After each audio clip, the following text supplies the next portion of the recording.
Hello and welcome to AK study hub. आज हम लोग देखने वाले हैं 10 सितंबर का द हिंदू। ओके, और 10 सितंबर के हिंदू देखने के पहले, उसके वोकैब देखने के पहले हम क्विकली देखेंगे हमारा coat for the day.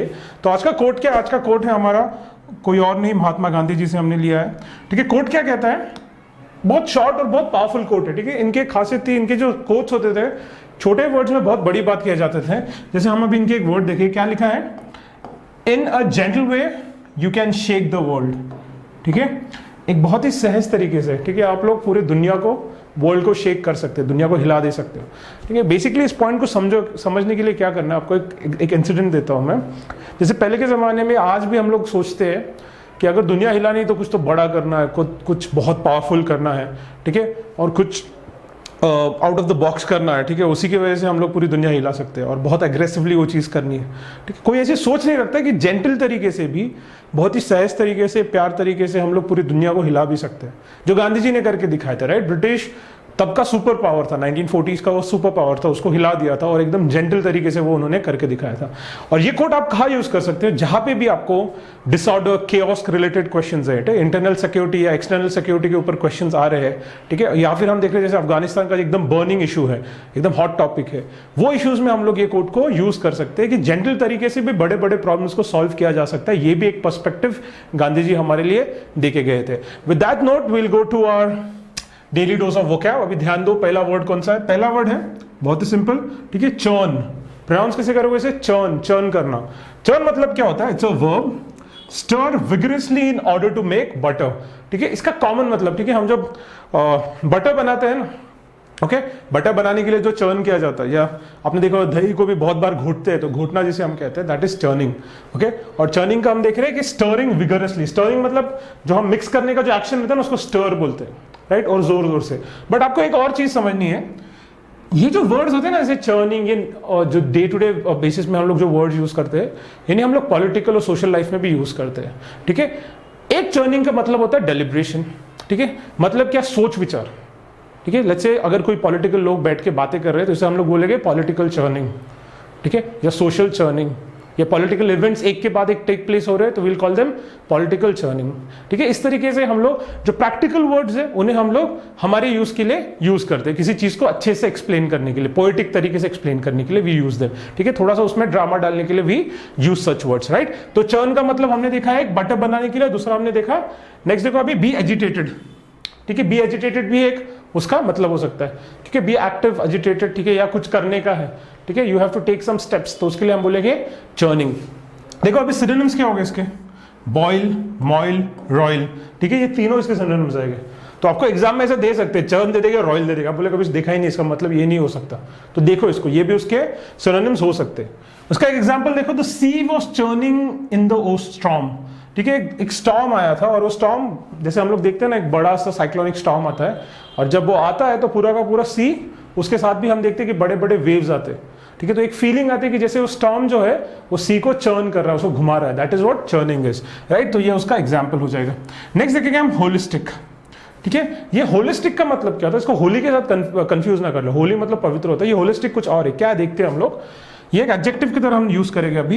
Emphasising, मैंने एम्फसाइजिंग का मतलब आपको लास्ट में ही बता दिया था। ठीक है, लास्ट वीडियो आपने देखा नहीं होगा तो प्लीज देख लीजिए। एम्फसाइज मतलब किसी चीज पे प्रेशर देना, ठीक है, उसको, उसका इंपॉर्टेंस सामने लाना। ओके, तो एम्फसाइजिंग द ऑर्गेनिक और functional relation between parts and the whole. ठीक है, जो पार्ट्स होते हैं, जैसे आप मशीन को देखते हो, तो एक मशीन बहुत सारे छोटे छोटे पार्ट से बनती है। ठीक है, और हर एक पार्ट का कोई ना कोई यूज होता है। तो वो छोटे छोटे पार्ट्स और वो पूरे मशीन का एक फंक्शन रहता है। राइट, पूरा मशीन का और वो छोटे पार्ट, वो छोटा पार्ट वो बड़े मशीन को पूरी तरीके से अच्छे से फंक्शन करने के लिए हेल्प करता है। जैसे आपका कंप्यूटर का एग्जाम्पल ले लो, तो कंप्यूटर के छोटे छोटे पार्ट्स है। ठीक है, वो हर एक छोटे छोटे पार्ट का एक यूज है, और वो पूरे कंप्यूटर एज अ मशीन का एक यूज है। राइट, तो जब मैं बोलता हूं कि मेरे को होलिस्टिक एक अप्रोच लेने का है, तो इसका मतलब क्या है कि मैं छोटे छोटे पार्ट्स का और ये बड़े कंप्यूटर का साथ में मैं एनालिसिस करूं कि बाबा कौन किसको कैसे मदद कर रहा है, किसका किस पे क्या इन्फ्लुएंस हो रहा है। ठीक है, इस चीज को समझो, होलिस्टिक का मतलब क्या है। ठीक है, तो इस तरीके से हम लोग होलिस्टिक को यूज करेंगे। अभी सेंटेंस में कैसे यूज करेंगे? Okay, we need a holistic solution for the Kashmir issue, ठीक है, कश्मीर का जो इशू है उसके लिए हमको एक होलिस्टिक सोल्यूशन चाहिए कि जो छोटे छोटे पार्ट्स है कश्मीर के, जो लोग हैं उसमें बहुत अलग अलग टाइप के लोग आपको दिखेंगे, कोई पॉलिटिकली इंडिया की तरफ इंक्लाइन है, कोई सेल्फ इंडिपेंडेंस की बात कर रहा है, तो ऐसे लोगों से उनका सबका देख के हम लोग को एक सोल्यूशन की तरफ आना पड़ेगा। तो यहाँ पे फोर्स का भी यूज होगा, यहाँ पे बाकी चीजें भी होती है, ठीक है, तो इस तरीके से हम लोग एक सोल्यूशन की तरफ आएंगे, एक होलिस्टिक सोल्यूशन की हमें जरूरत है। With that will move to the next word, ठीक है, एसॉटिक, ठीक है, एसॉट्रिक, ओके, इसका मतलब क्या होता है, ये तो एक है एडजेक्टिव, तो इसे समझने की कोशिश करते हैं। इसका मतलब होता है confined to and understandable by only an enlightened inner circle, okay. Esoteric का मतलब क्या होता है कि लेट्स से एक चीज है, जैसे आप अभी फिजिक्स की बातें हम लोग करेंगे, ठीक है, तो जो बड़े बड़े फिजिसिस्ट बैठ के बातें करेंगे ना, वो बातें एक नॉर्मल आदमी को समझ में नहीं आएगी। They will be talking about black hole and universe and the energy and matter conversion, ठीक है, प्लैंक कांस्टेंट के बारे में बात करेंगे वो लोग, सब एटॉमिक लेवल पे जाके they will start discussing things. For a local layman उसको ये चीजें नहीं समझेगी, for him it will be like what are this people talking about, ठीक है, तो ये चीजें डिफिकल्ट होती है तो अंडरस्टैंड करने को, तो वो चीजों को हम लोग बोलते हैं एसॉटिक, ठीक है। और ये किसमें होगा, जैसे हम लोग एग्जांपल लेंगे यहाँ पे, कंपिलेशन ऑफ एसॉटिक फिलोसॉफिकल थियरीज, ठीक है। कंपिलेशन मतलब जब बहुत सारी चीजें आप कंपाइल करते हैं तो उसे हम लोग बोलेंगे कंपिलेशन, ओके, और किसका, historic philosophical theories, okay. Quickly हम लोग नेक्स्ट देखेंगे डिवोशन। डिवोशन मतलब होता है भक्ति बेसिकली, ठीक है, और कुछ नहीं, भक्ति होता है। तो ये नाउन रिलीजियस ऑब्जर्वेंस और प्रेयर, ठीक है, तो इसे हम लोग बोलेंगे जो रिलीजियस ऑब्जर्वेंस किया जाता है या प्रेयर किया जाता है, जनरली साइलेंटली जो किया जाता है उसे हम लोग डिवोशन कहते हैं। और यहां से डिवोट या डिवोटी ऐसे वर्ड्स निकलते हैं, राइट। तो वर्ड देखेंगे हम लोग, sentence, he return to his devotion, okay, वापस अपने भक्ति की तरफ चला गया, ओके। नेक्स्ट देखेंगे हम लोग फिनोमिनन, ठीक है। फिनोमिनन क्या होता है, ये एक नाउन है, इसका मतलब क्या होगा, एनी स्टेट और process known through the senses rather than by intuition और रीजनिंग, ठीक है। लेट्स से आप रास्ते से चल रहे थे, ओके, और सडनली आपको एक बहुत बड़ा बिजली का एक झटका लग गया, ठीक है, तो आपने क्या कर लिया, आपने फील किया कि भाई, और यही झटका और बहुत सारे लोगों ने फील कर लिया, ठीक है, जब भी वो रोड से जा रहे हो, एक पर्टिकुलर रोड है वैसे जा रहे हैं, तो उनको बिजली का झटका लग रहा है।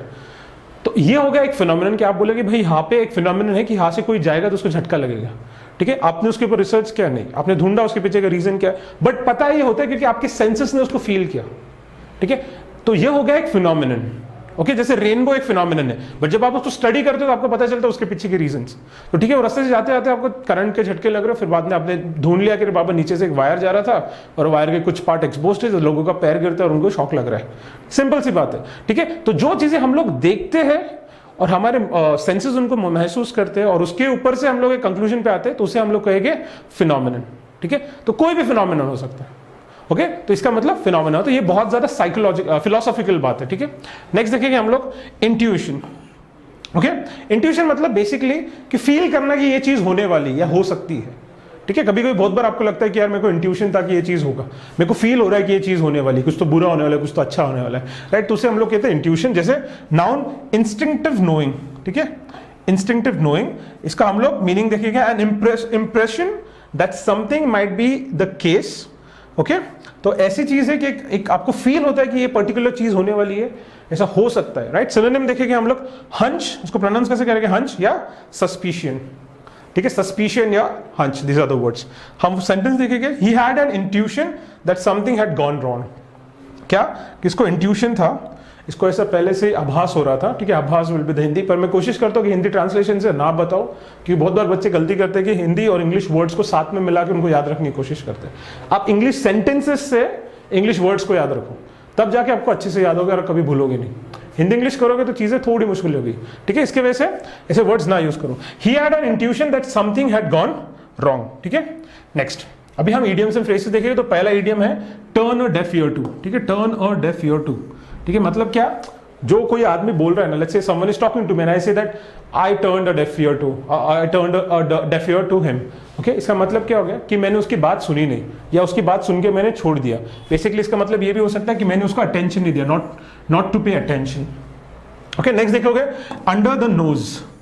अंडर द नोज मतलब क्या होता है, आपके नाक के नीचे, जैसे हम बोलते हैं ना कि नाक के नीचे, नाक के नीचे, इसका मतलब क्या होता है, right in front of someone, right in front of someone. Next देखो यूटोपियन। यूटोपियन मतलब होता है अ विजनरी स्कीम दो इम्प्रैक्टिकल। यूटोपियन मतलब होता है कि देखने में बहुत अच्छा है, विजनरी लग रहा है कि यार सब लोगों ने अमीर हो जाना चाहिए, सबके पास बहुत पैसा आना चाहिए। सोचने में कितनी अच्छी, गरीबी खत्म हो जाएगी, बट ये यूटोपियन है, ये पॉसिबल है, प्रैक्टिकली नहीं होता है। ठीक है, ये जो अपना कैपिटलिज्म सिस्टम है, कैपिटलिस्ट सिस्टम, इसके में ये चीज होना बहुत मुश्किल है। ठीक है, नेक्स्ट देखेंगे विथ वन अकॉर्ड या फिर with one in one. Basically इसका मतलब होता है कि वन अकॉर्ड मतलब होता है, ठीक है, वन अकॉर्ड मतलब एक ही आवाज में, इन वन अकॉर्ड मतलब, या विथ इन वन मतलब होता है एक ही अकॉर्ड में, इसका मतलब होता है अनएनिमसली। ठीक है, अनएनिमसली मतलब होता है this is sorry it is unanimously. Unanimously का मतलब क्या होता है कि एक ही आवाज में सबने हाँ बोल दिया। ठीक है, इसका मीनिंग हमने पहले भी देखा था यूनानिमसली का। यूनानिमसली मतलब एक ही आवाज में सबने इसको अप्रूव कर लिया। जैसे बॉक्सिंग फाइट्स में होता है कि this person so and so person has won by an unanimously और अ यूनानिमस स्टैंड। ठीक है, मतलब सारे जजेस ने यूनानिमसली इसको इलेक्ट किया एज अ विनर। ओके, तो यूनानिमसली का मतलब होता है या फिर विथ वन अकॉर्ड, इसका एक इडियम बनेगा। राइट, नेक्स्ट देखेंगे हम लोग व्हाइट एलिफेंट। ठीक है, व्हाइट एलिफेंट किसे कहा जाता है? ऐसी कोई चीज जो बहुत एक्सपेंसिव है बट उसका कोई यूज नहीं है। ओके, लेट्स से आपने कोई एक बहुत महंगा कोई तो एक प्रोडक्ट खरीद लिया, लेट्स से एक शो पीस खरीद लिया बहुत महंगा, जैसे 1 लाख रुपए का खरीद लिया। ठीक है, बट उसको रख के फायदा क्या है? उसका कोई यूज ही नहीं, just show piece standing there, it's lying there, is it of any use नहीं, और शायद कोई खरीदेगा मैंने उसके बाद में, तो इसे हम लोग कहेंगे व्हाइट एलिफेंट, जिसका कोई यूज नहीं होता है।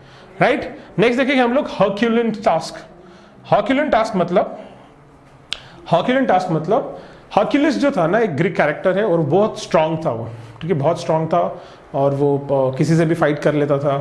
तो और उसके जो काम होते थे ना वो बहुत डिफिकल्ट, उसको ना टास्क दिए गए थे, कुछ 7 to 8 टास्क उसको दिए गए थे और उसको वो पूरा करना था, और हर एक टास्क बहुत ज्यादा डिफिकल्ट था।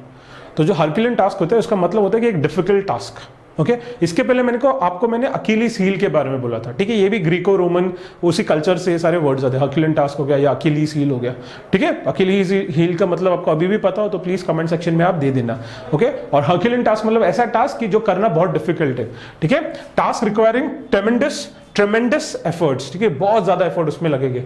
ओके, नेक्स्ट हम लोग देखेंगे हमारा एनालिसिस। ओके, तो क्विकली, क्योंकि ये छोटा है, ज्यादा बड़ा नहीं है, तो मैं इसके लिए आपको 25 सेकेंड्स दूंगा। ठीक है, क्विकली इसे रीड कर लेना। काफी सिंपल पैराग्राफ है ये।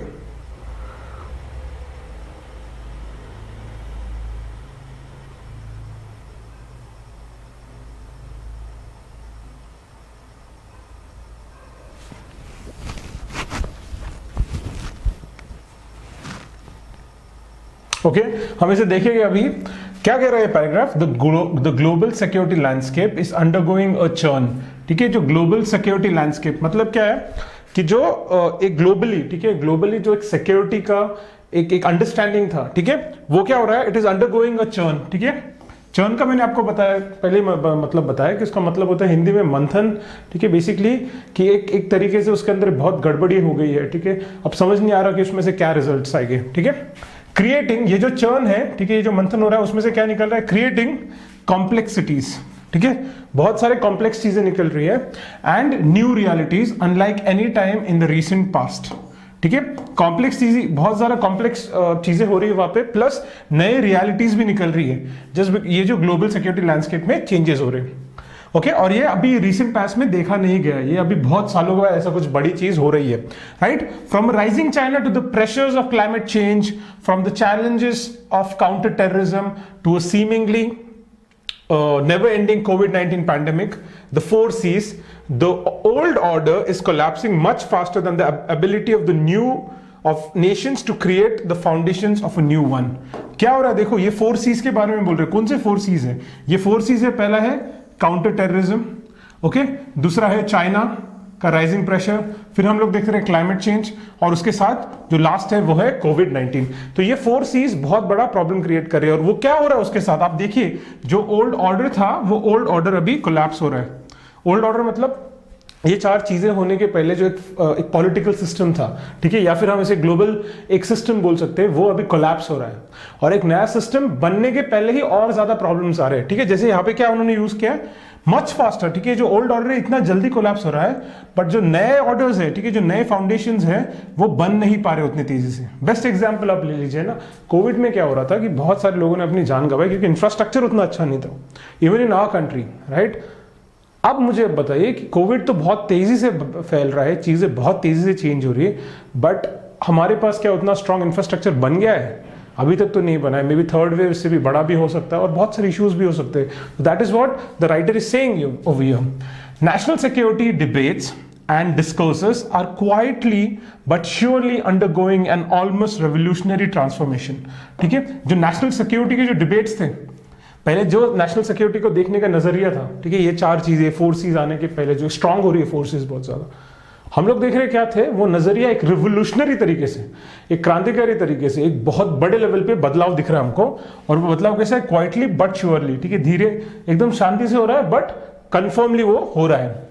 While the academic world has long talked about the need for a holistic conception of national security, much of that debate was considered far too historic by practitioners। ठीक है, अभी ये बात समझने का है कि जो इंटेलेक्चुअल्स थे, ठीक है, जो एकेडमिक्स थे, एकेडमिक्स मतलब जो लोग पढ़ाई करते हैं, रिसर्च करते हैं और वो एक कंक्लूजन पे आते हैं, उसी जैसे इकोनॉमी के बारे में, पॉलिटिकल साइंस के बारे में हो, ठीक है, नेशन स्टेट्स के बारे में, ये लोग बहुत एकेडमिशियंस हम इनको बोलते हैं, इंटेलेक्चुअल्स कहते हैं, ठीक है। इनके बीच ये पहले से डिस्कशन था कि भाई ये जो इश्यूज है इनके लिए हमको दूसरे कोई बेसिकली ये चाहिए, सॉल्यूशंस चाहिए। बट ये कैसा था?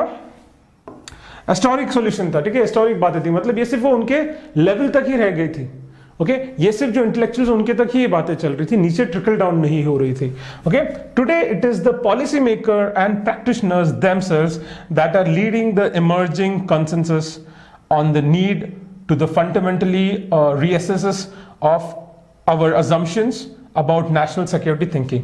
तो अभी क्या हो रहा है? अभी जो हमारे पॉलिसी मेकर्स हैं, ओके, और जो हमारे प्रैक्टिशनर्स है, प्रैक्टिशनर्स मतलब जो पॉलिसी जो बनी है उसको एग्जीक्यूट करते हैं, बेसिकली जो हमारा एग्जीक्यूशन का जो स्टाफ होता है, ठीक है, ये जो पॉलिसी मेकर और जो एग्जीक्यूटिव है वही अभी लीड कर रहे हैं, ठीक है, जो एक कॉन्सेंसस जो बन रहा है, ठीक है, जो लोगों की सोच समझ से एक कंक्लूजन पे आ रहे हैं, ठीक है। कॉन्सेंसस मतलब ये होता है कि सारे लोग सोच समझ के एक डिसीजन को मान ले, उसे हम लोग बोलते हैं कॉन्सेंसस, ठीक है। तो इसको अभी कौन फॉलो कर रहा है? ठीक है, ये जो इमर्जिंग कॉन्सेंसस है उसको पॉलिसी मेकर्स और प्रैक्टिशनर्स, अभी इंटेलेक्चुअल एकेडमिया साइड में रह गए, ठीक है, जो चल रहा है उसी के हिसाब से चल रहा है। Okay, on the need to fundamentally reassess our assumptions about national security thinking, ठीक है, और जो अभी हमारे जो अंडरस्टैंडिंग था, ठीक है, नेशनल सिक्योरिटी का, उसे चेंज करने की देख रहे हैं कि उसे हमें रीअसेस करने का, उसका दोबारा हमें असेसमेंट करने का है, हमें दोबारा समझना है कि जो हमारा नेशनल सिक्योरिटी था वो किस लेवल तक अभी बदल रहा है और क्या चीजें चेंजेस उसमें हो रही है। With that will go to our next paragraph, छोटा सा है, I will give you 25 seconds. Yes,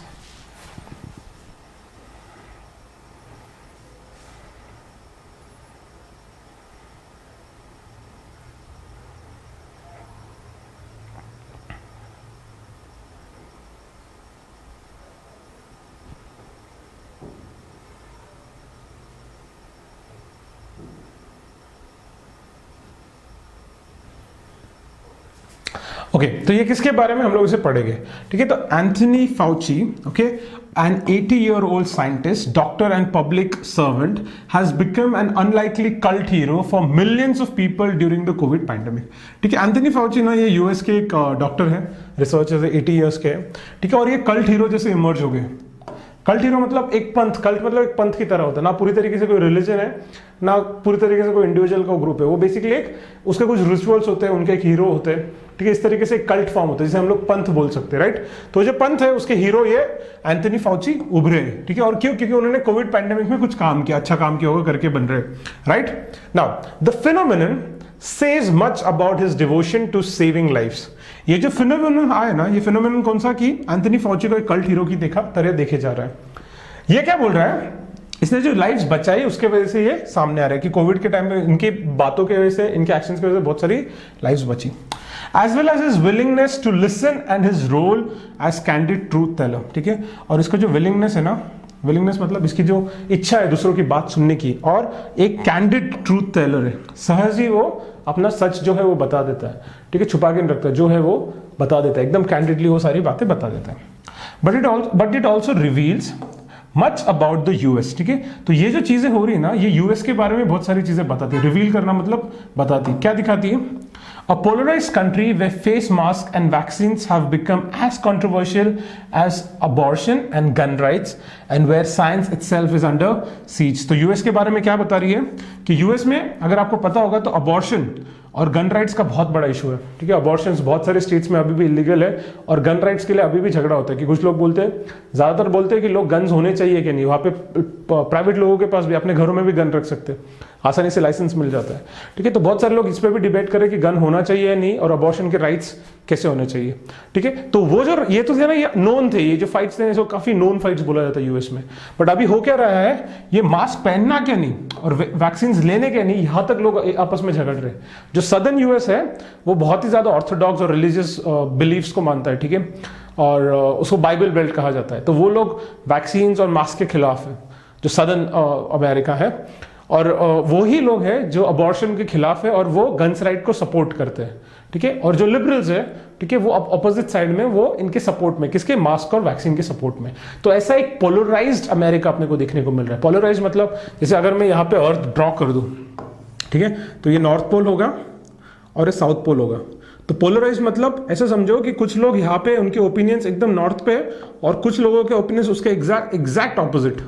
तो इसे हम लोग कहेंगे पोलराइज्ड, ठीक है। दोनों पोल्स पे ओपिनियन लोगों के, दोनों एक दूसरे से इतने दूर है, राइट। और यहाँ पे और एक चीज देखी जा रही है कि साइंस खुद is under seize. Under seize मतलब अंडर अटैक, साइंस के ऊपर अटैक हो रहा है, ऐसा समझ लो आप यूएस में, कि वो खुद बोल रहे हो आगे लोग कि वैक्सीन नहीं लेना चाहिए, मास्क नहीं पहनना चाहिए, okay. At the core of Tony's popularity is that people intuit that this is a man who is speaking the truth and will not let anything stand in the way, says John Hoffman, the co-director of a new documentary Fauci, ठीक है। John Hoffmann क्या बोलते हैं, ठीक है, जो ये Tony मतलब एंथनी का है ना, एंथनी का टोनी बना दिया उन्होंने, ठीक है। So at the core of Tony's popularity, ये टोनी का जो पॉपुलैरिटी, एंथनी का जो पॉपुलैरिटी है, फाउची का जो पॉपुलैरिटी है, इज दैट पीपल का इंट्यूशन है that this is a man who is speaking the truth, ठीक है। ये जो आदमी, ये टोनी, ये सच बोलता है और कुछ भी हो जाए he'll stand in the way, ठीक है, वो सच के लिए खड़ा रहेगा। That is what people think about him. उसकी वजह से कल्ट लीडरशिप बन रहा है। और ये कौन बोल रहा है, जॉन हॉफमैन बोल रहा है, ओके ना। टोनी आगे वो क्या कंटिन्यू करता है, Tony is the single amid the noise, ठीक है। ये जो केओस है, ठीक है, कि वैक्सीन पहनना है क्या नहीं, क्या उसके बारे में जो झगड़ा हो रहा है, ये सारे झगड़े में टोनी अकेला ऐसा है, right. People are able to sense that there is a lot of noise and their ears are trying to find the signal and Tony is the signal, ठीक है, और Tony is the signal. Okay guys, with that will end. I hope आपको ये बातें समझ गई होगी। आप ये पैराग्राफ्स पढ़ रहे हो, पैराग्राफ्स थोड़े से सिंपल है, कुछ कुछ जगहों पे डिफिकल्ट हो जाते हैं। आप ये बात समझे, पैराग्राफ डिफिकल्ट कब होते हैं, जब आपको पैराग्राफ्स में जो वर्ड्स आते हैं उसका मतलब नहीं समझता है, तब पैराग्राफ डिफिकल्ट हो जाते हैं। या आप लिंक नहीं लगा पा रहे हो, जैसे ये कहाँ से शुरू हो, आप लिंक नहीं लगा पा रहे हो, तब भी पैराग्राफ डिफिकल्ट हो जाते हैं। और आपको अगर यूएस के बारे में जो करंट सिचुएशन चल रहा है उसका थोड़ा भी इंफॉर्मेशन होगा ना करंट अफेयर्स के थ्रू, तो आपका पैराग्राफ रीडिंग और आसान हो जाता है, ठीक है। तो न्यूज़पेपर पढ़ना इसके लिए बहुत इंपॉर्टेंट है, राइट। विद दैट आज हम यहाँ पे रुक जाएंगे and I will see you tomorrow. Take care.